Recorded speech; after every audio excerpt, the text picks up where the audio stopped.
Dave Huffman. There's a history museum, and this is Arthuir Hotchkiss.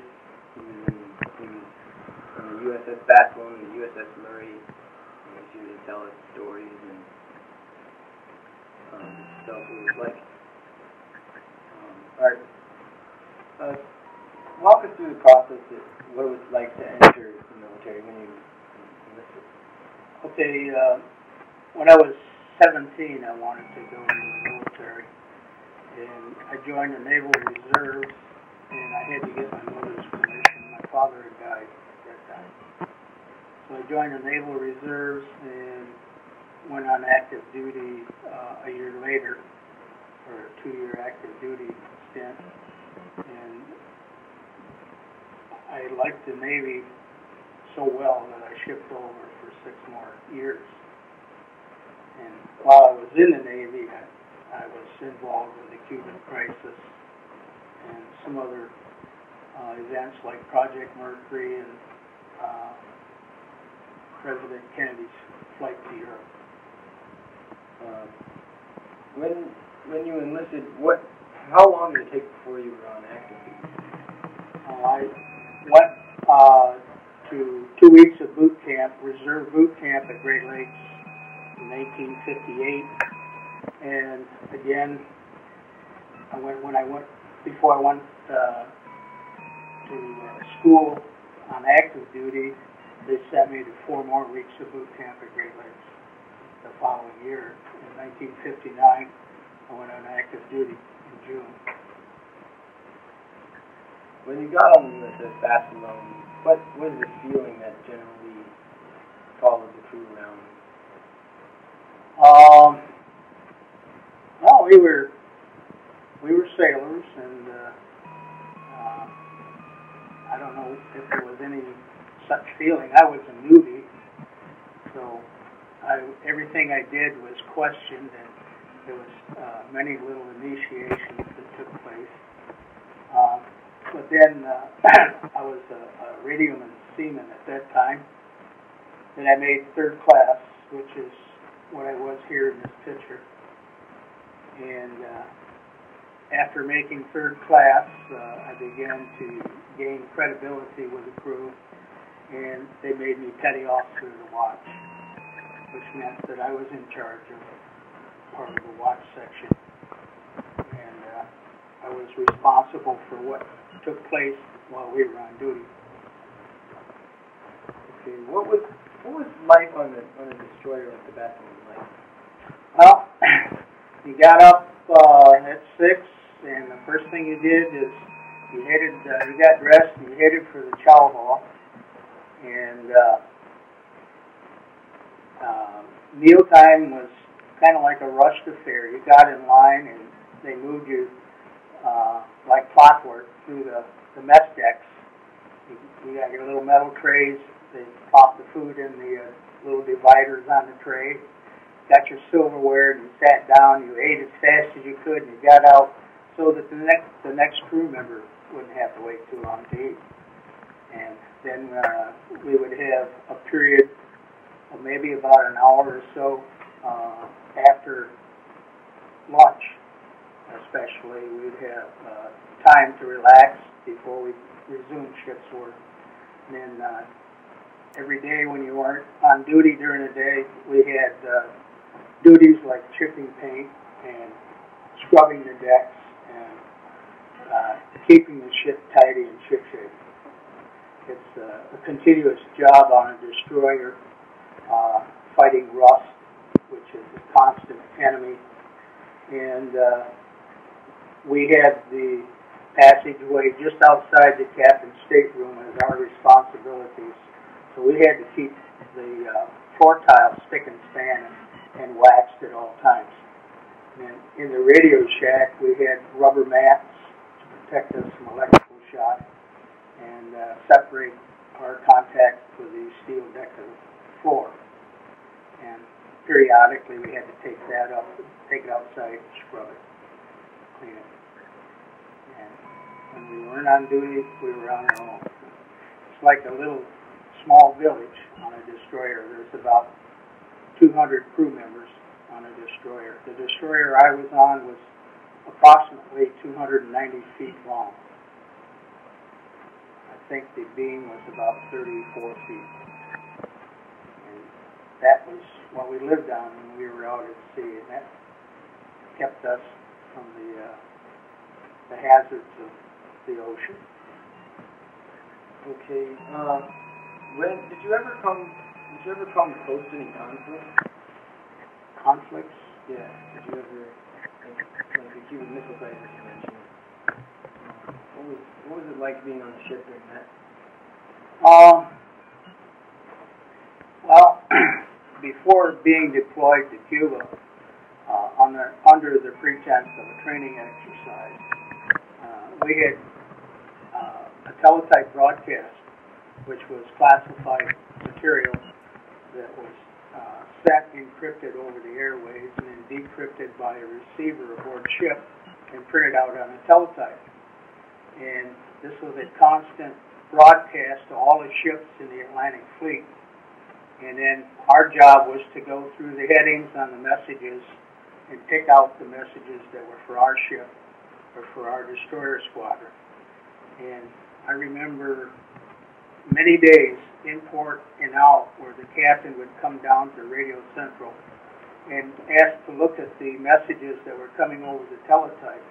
And there was many messages at that time about the missile buildup in Cuba.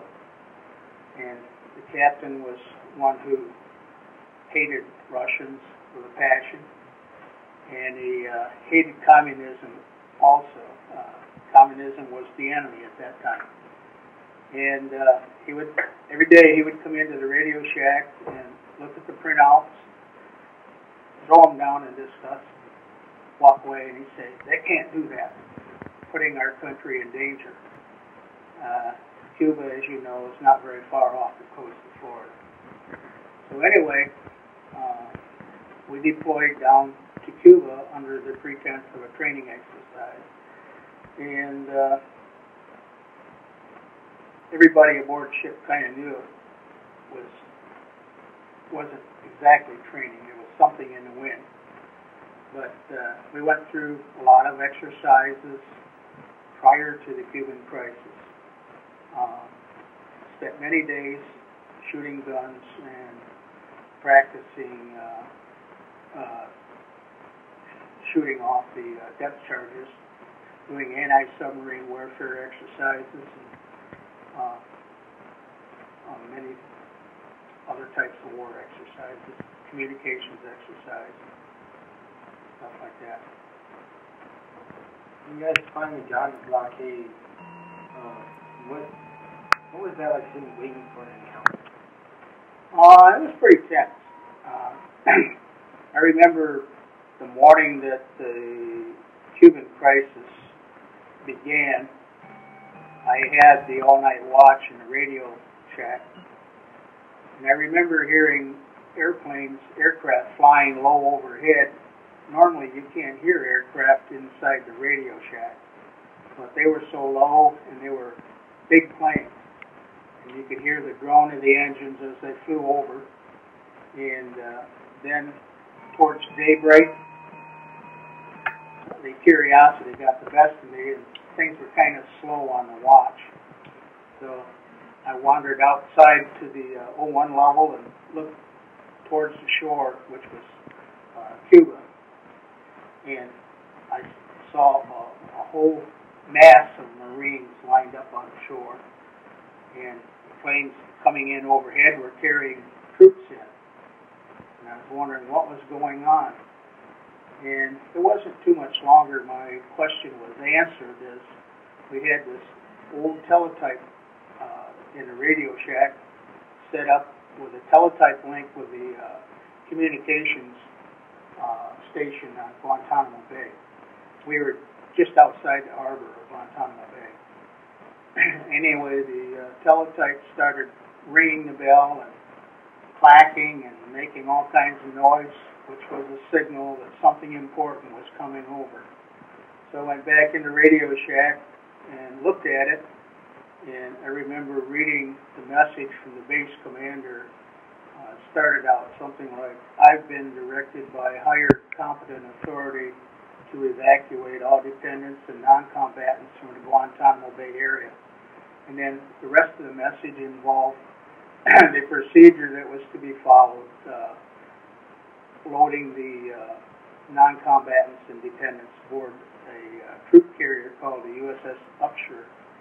And our ship, the Barcelona, was assigned to escort the Arthuir around the Windward Passage here, and then they would head back stateside. And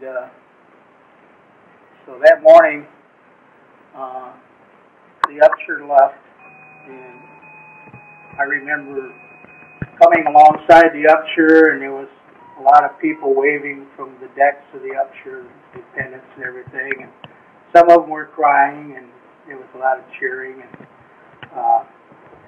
we got her away from the last point where Castro's forces could take shots at it, and then we returned to Guantanamo Bay.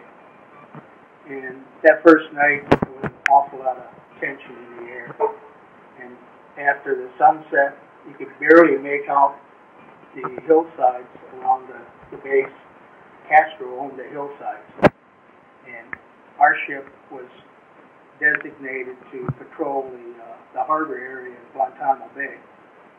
And they had strung lights from the tail end of the ship called the fantail up to the mainmast and down to the bow. And then they had a ring of white lights all the way around the main deck. They lit the ship up like a Christmas tree at night. And the ship patrolled the harbor at about 3 knots, 4 knots, very slow. And I remember they had movies out on the main deck on the fantail, and some of the guys were singing. One of the guys drug out his guitar, and we were singing some old songs, you know.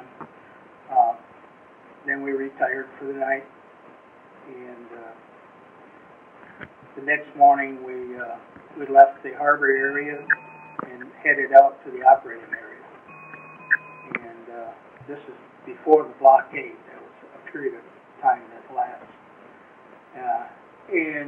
I remember a wooden sailing ship crisscrossing in front of the entrance to the Guantanamo Bay Harbor. One of the larger destroyer cruisers sped up and cut the wooden ship in half, and it sank in a matter of minutes. You could see both ends go down. And rumor had it that when they fished the crew members of the ship out of the water, they asked them what they were doing, taking pictures of the harbor entrance. And they said they weren't taking pictures, they were innocent, completely innocent. And then rumor had it that they held up the cameras that the divers had fished off the bottom of the ocean and said, "Oh, these aren't yours then. I guess we'll keep them." And then we set up for the blockade, and our ship was set out towards the very furthest point along the string of ships in the blockade. And then the Russian freighter Groznya, I think is the name of it, it's been a long time. We picked up the Grozny and pulled alongside of her, and I was on duty again. And I remember the captain calling down on the intercom from the main open bridge, and he said, "Hotchkiss, get the Russian on the radio. If he doesn't answer in 5 minutes, I'm going to put a 5-inch shell across their bow." And we had gone to general quarters for real. So the 5-inch cannons, there were twin barrels on each gun mount, and we had 2 of them, one in front, one in back. They were loaded and ready to go. So I tuned up on 500 kilohertz, and that was the longest 5 minutes I can ever remember in my whole life. I had the transmitter tuned up. There was very little traffic at 500, you could hear a few voices, really low, and maybe a little bit of keying in Morse code.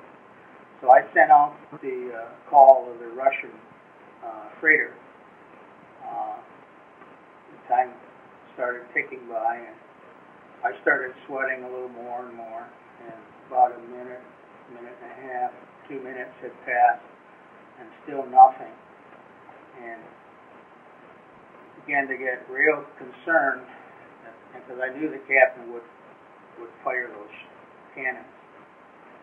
And so I called again and again. I called the Russian call sign.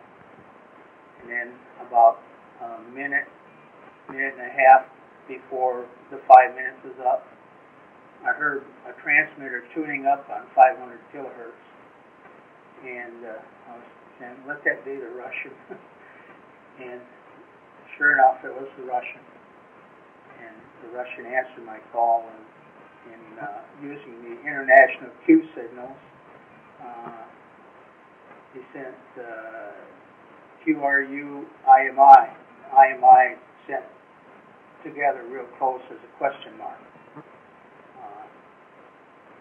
And so I jumped up and went to the main intercom to the bridge, and I called the captain, and I said I had the captain on the radio, and he wants to know if we have any messages for him. And the captain said, no, I just want the SOB to know that we're here, and to answer up when I signal with flashing light. So I went back and I sent QRU, I have nothing for you. And in international Morse code, we use the AR sent together, da-da, da-da, da, and that means end of transmission. And so then they made preparations for us to inspect the hold of the Brezhnev. And I guess there was nothing suspicious in the cargo, so all went well. After the communicable crisis, were there any further duties you had on the backbone? Any what? Any further duties the backbone had in the area? Not in the area. Later, we went up into the North Atlantic, and our job was to send out a homing beacon for Air Force One when President Kennedy flew to Europe. I guess that was about June of 1963, so that was maybe a year or so later. In between times, we had routine exercises. Of course, Russia had turned their ships around, and the crisis settled down, so everybody breathed a sigh of relief. But then we were sent to be stationed about 400 miles due west of Londonderry, Ireland.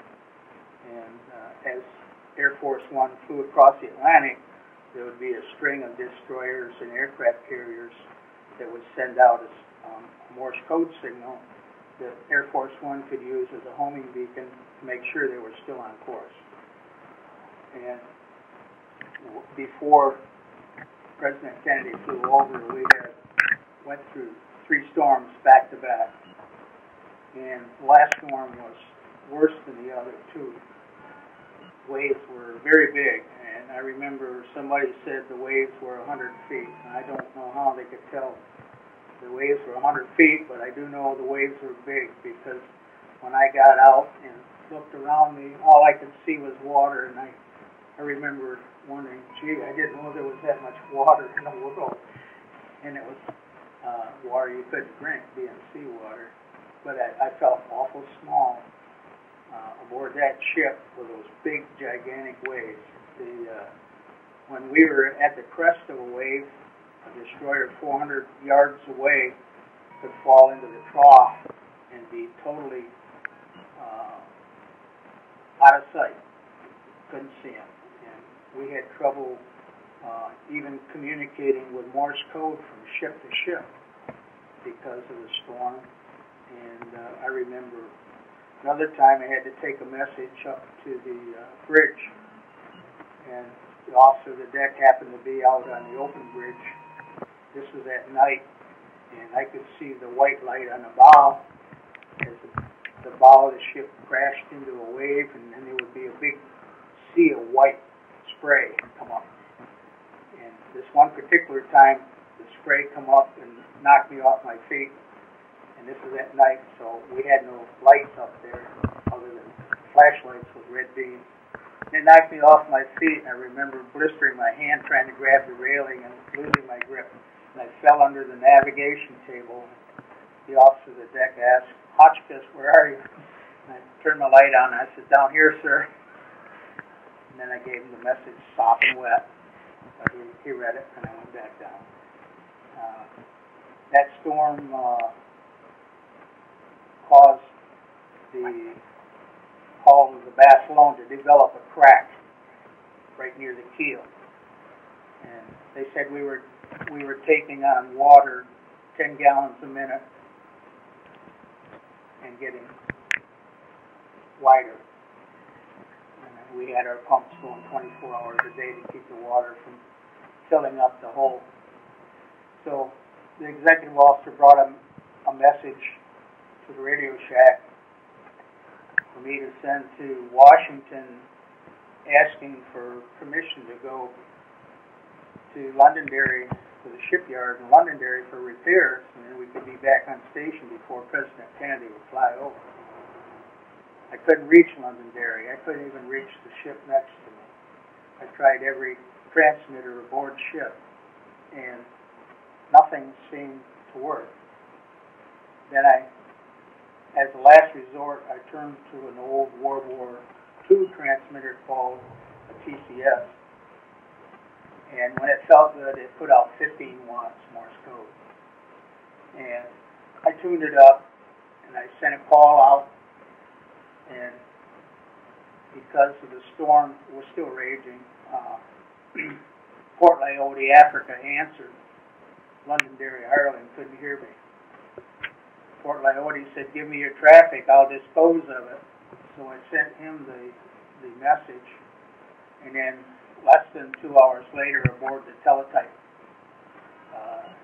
coming over the teletype broadcast, we got a reply from Washington telling us to stay on station until Air Force One flew over, and then we were to proceed back to Norfolk, Virginia for repairs, and we were to be pierside so that they could weld the hull of the ship.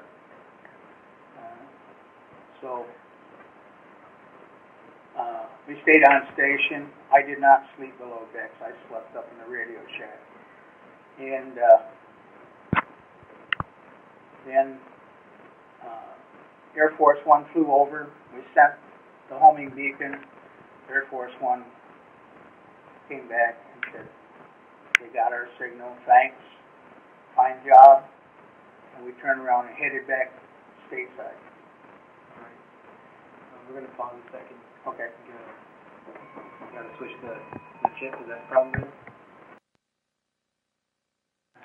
5, 4, 3, 2. After President Kennedy's Air Force One gave you guys the thanks, where did you go over there? Well, since we had the crack in the bottom of the hull, we were released from that assignment, and our orders was to steam directly back to Norfolk, Virginia, and pull alongside the pier, and so that they could weld the crack in the hull.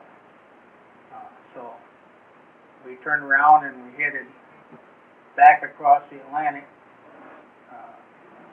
The Barcelona was, at that time, was supposed to have been the fastest destroyer in the Atlantic Fleet. All the other ships in the squadron had at least 12-hour jump on us. And by daybreak the next morning, we passed them.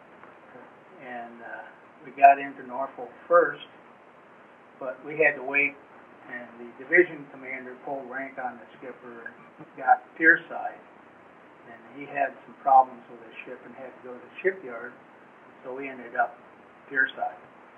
They attempted to weld the hull, but they couldn't get a good enough weld, so they decided to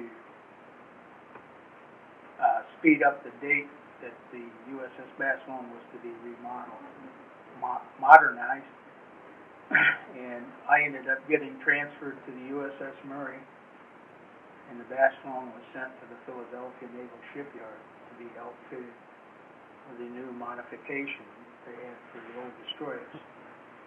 So I ended up on the USS Murray, and I was in the Mediterranean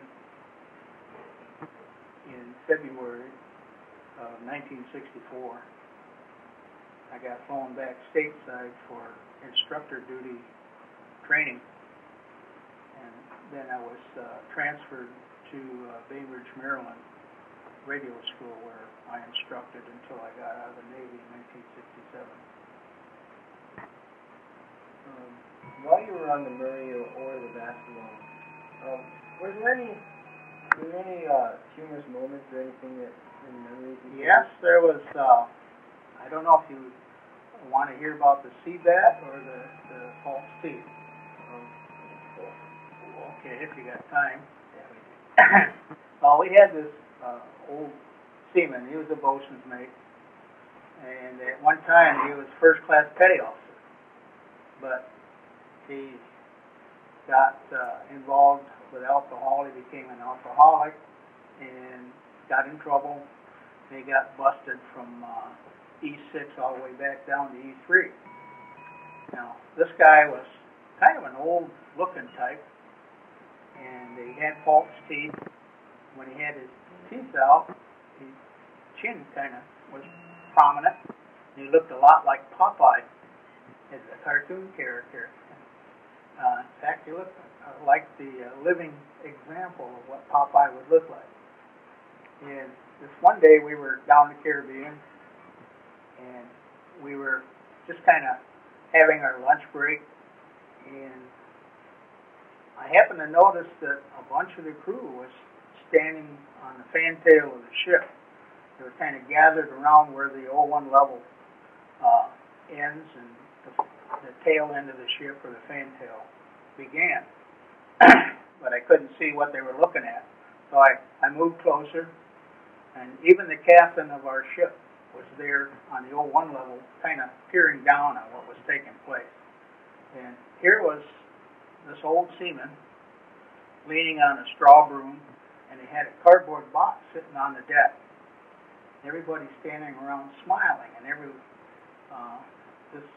once in a while, one of the guys would come up, and they would tell him about the sea bat that, I guess you could call him Popeye, had captured. And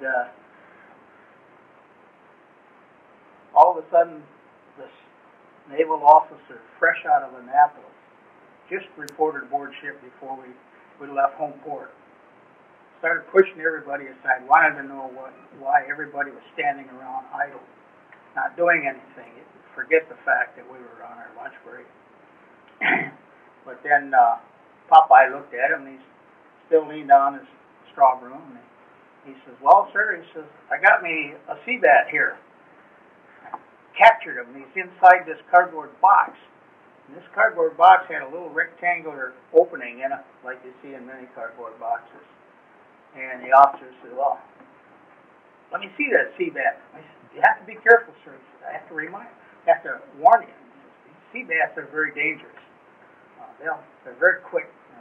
They'll take your nose out or your eye out in the twinkling of an eye. You have to be very, very careful when you peer into the box." So the officer started to bend over, and he said, "Oh, sir," he says, "you have to keep your knees straight and bend from the hip, and don't expose any more of your body to that opening in the box than necessary. Be very careful when you peer into that box." So the officer bent forward. Just as he bent forward, Popeye got off the broom, held it way back, and took a Babe Ruth swing and hit the officer right in the rear, and he straightened right up. And the next thing you know, just like in the movies, he's nose to nose with Popeye, giving him a real good chewing out.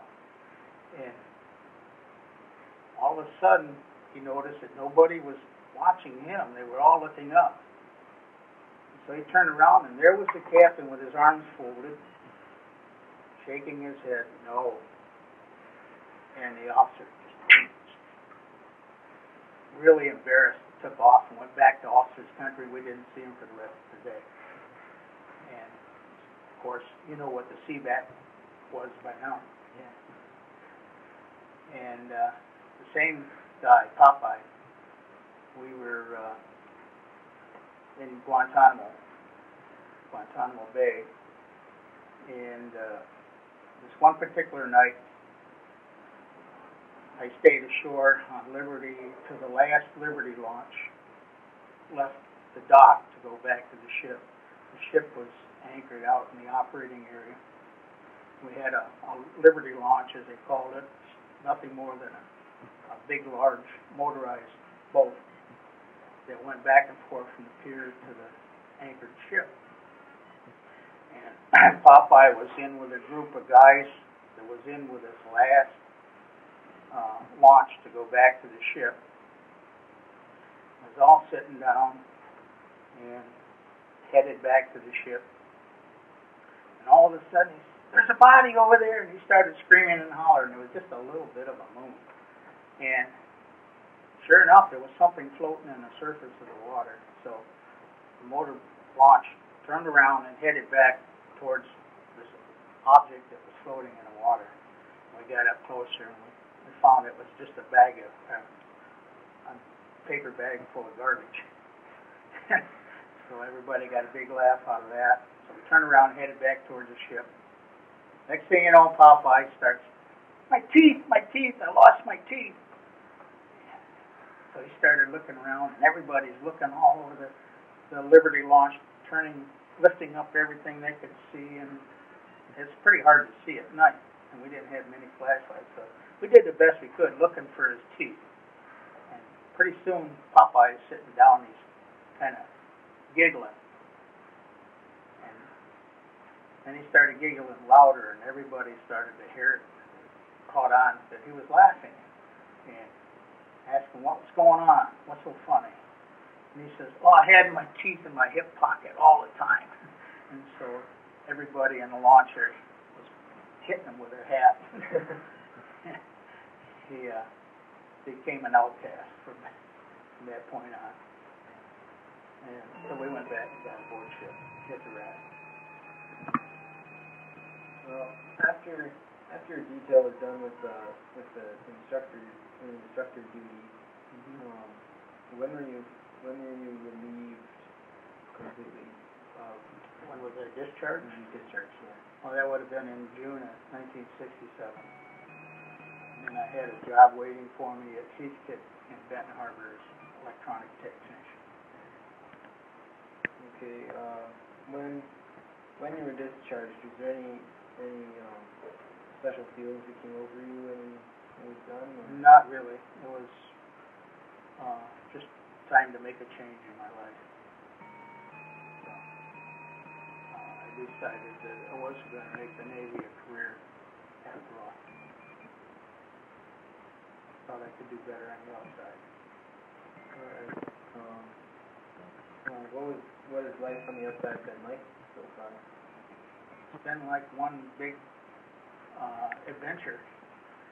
I worked 2.5 years at Heathkit, and then 6 months with UNIVAC as a field engineer, and then came back to Muskegon, which is where I was born and raised. Got a job with the post office, moved the family to Lowell, and we bought a house in Valley Vista, and lived there for about, I guess it was about 7 years. We moved out to Saranac, where we live now. And this last May, I retired from the post office with 34 years of service. All right. That covers everything, Art. Pretty much. Thanks a lot for doing this interview with us. Is there any final words you'd like to give the viewers at the museum? No. I can't think of anything to say. That's all right. Thanks, Art. Okay. Thank you. Who was that patrol you guys did? They the USS Upshur. Here's Guantanamo Bay. And the Upshur sailed out into the operating area and around the easternmost tip of Cuba and up this way towards the eastern coast of the United States, and dropped the non-combatants and the dependents off at Norfolk. Okay.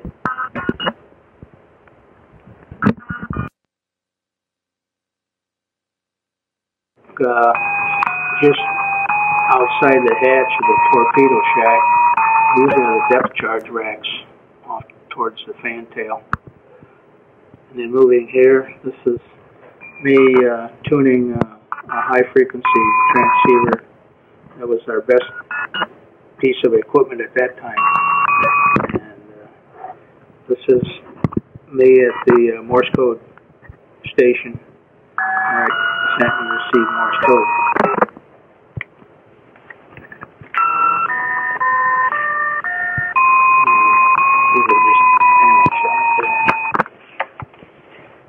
This is what the Caribbean looks like. There's another shot. There's me on the fantail. This is the insignia of the destroyer squadron the Barcelona was in at the time I was aboard. Here's some more at-sea shots.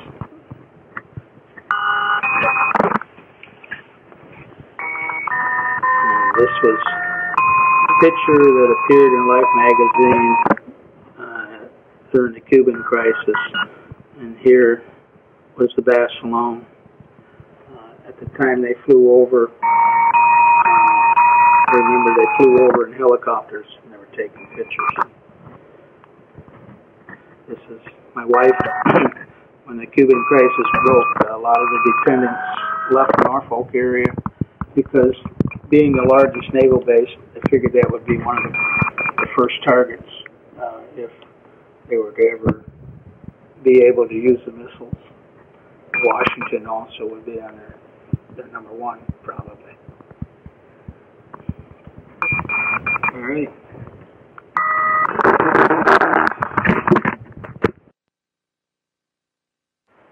These are the two medals that they gave for the Cuban crisis and the blockade. This is the Navy Expeditionary Medal. This is the Armed Forces Expeditionary Medal. You notice they come after the Good Conduct Medal because the Cuban crisis was not a declared war. It has precedence after the Good Conduct Medal. This other medal is the National Defense Service Medal. At the time I was aboard the Barcelona, since it was built towards the tail end of the Second World War, it had no medals. It was kind of like the black sheep in the squadron. But after the Cuban crisis, the Barcelona, of course, sported these two medals. And today, the Barcelona sits at the bottom of the Atlantic Ocean off the northeast coast of Florida. They sank it as a target, and it's now an artificial reef for marine life. This is one of the ship's patches the Barcelona had. And of course, when I was transferred to the USS Murray, this was a patch we wore on our shoulder. And this was my rate when I was discharged from the Navy. The following oral military history project is a series of documentaries in association with the Lowell area men and women who proudly served and sacrificed part of their lives to preserve the opportunities for all of us to build our businesses and raise our families under a blanket of freedom. For reservations and more information, contact the Lowell Area Historical Museum at 616-897-7688.